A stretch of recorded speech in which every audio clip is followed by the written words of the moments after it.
자, 인사이드 부산 이어갑니다. 지난해 발생했던 일명 서면 돌려차기 사건 기억하시죠? 약속을 마치고 귀가하던 여성을 남성이 돌려차기로 뒤통수를 가격하고 무차별 폭행한 사건입니다. 피해자는 사건 이후 신체적 피해뿐만 아니라 수사와 재판 과정에서도 많은 어려움을 겪었다고 하는데요. 돌려차기 사건 피해자가 자신의 경험을 살려 직접 범죄 피해자 지원에 나섰습니다. 범죄 피해자 애프터케어 단체 대표를 맡은 부산시의회 서지연 의원 연결해서 얘기 들어보죠. 의원님 나와 계시죠? 네, 안녕하세요. 네, 의원님.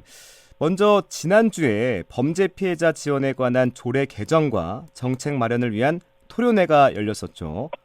어떤 취지에서 마련됐습니까?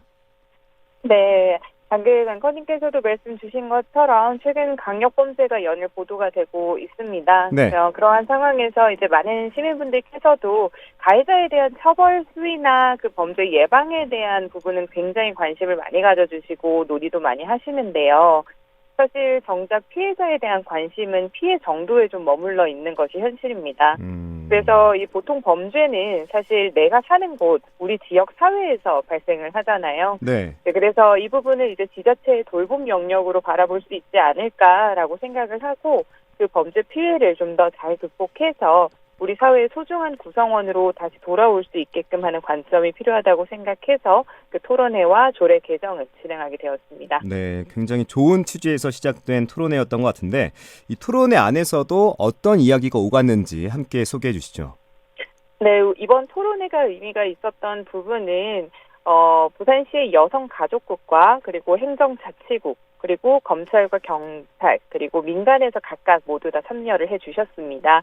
피해자 분들도 이제 목소리를 내어주시는 분들이 함께 오시면서 이 범죄 피해자 지원에 좀 분별적으로 나눠져 있던 행정의 면을 좀 짚고 보호 조치 외에도 사회복귀와 관한 부분에 대한 부재를 좀 같이 짚어나갔다는 것이 의미 있다라고 보입니다. 네, 앞서 제가 소개했는데 지난해 5월 22일 서면에서 발생한 일명 돌려차기 사건, 피해자가 자신의 경험을 살려서 피해자를 돕겠다고 직접 토론회에 참석해서 발언을 했다고요.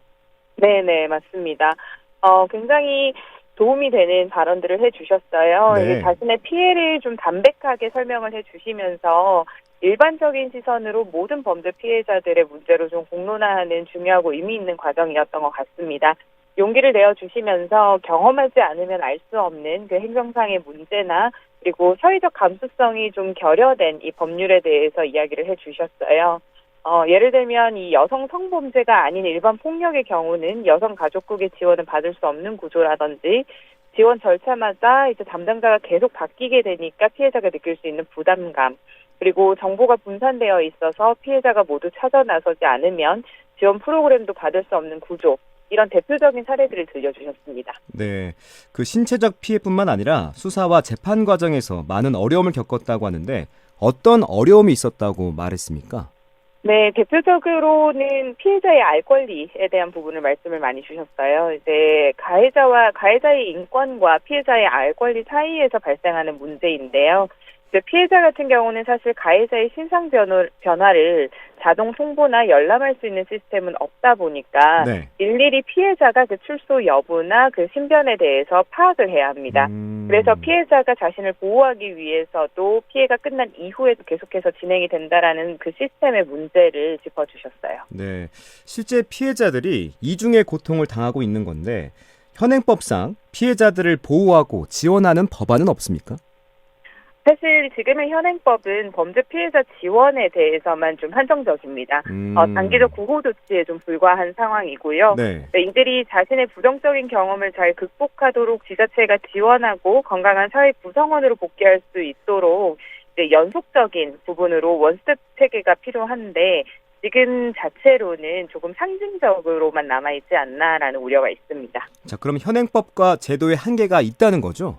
네, 맞습니다. 조금 더 알 권리도 강화를 해야 하고 네. 피해자의 감수성이 좀 포함이 되고 사회 복귀까지도 좀 포함할 수 있도록 좀 확장될 필요성이 있습니다. 의원님께서는 범죄 피해자 애프터케어 단체도 만들어서 운영하고 계시는데 이 단체는 어떤 역할을 하고 있습니까? 네, 말 그대로 지금까지 나왔던 여러 가지 문제점에서 분절된 기준의 시스템을 좀 통합시키는 역할을 하려고 합니다.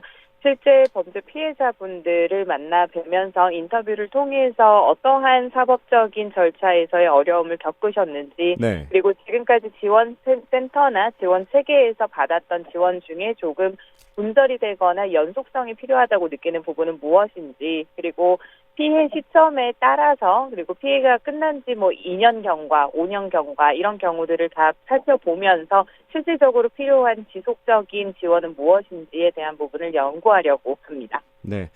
자, 끝으로 사회가 범죄 피해 문제를 어떻게 바라봐야 할지 한번 짚어주시면서 마무리하도록 하겠습니다.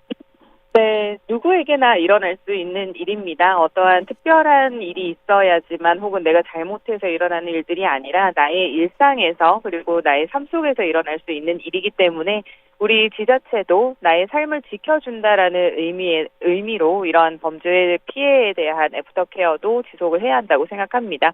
그러니까 우리 시민분들께서도 네. 이 범죄 피해자에 대한 지원에 대해서 조금 더 따뜻한 눈으로 함께 관심을 가져주시면서 조금 더 모든 것이 연속적으로 지속적으로 삶을 이어갈 수 있는 그런 복지 정책이다, 그런 지원 정책이다라고 이해해 주시면 좋을 것 같습니다. 네.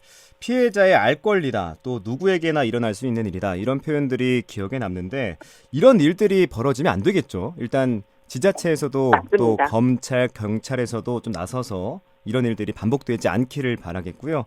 또 의원님께서도 이 피해자들을 도와주는 역할에 또 이 지원해주는 역할에 최선을 다해주기를 한 번 더 말씀드리겠습니다. 네, 감사합니다. 네, 지금까지 부산시의회 서지현 의원과 함께했습니다. 의원님, 오늘 말씀 고맙습니다. 네, 감사합니다.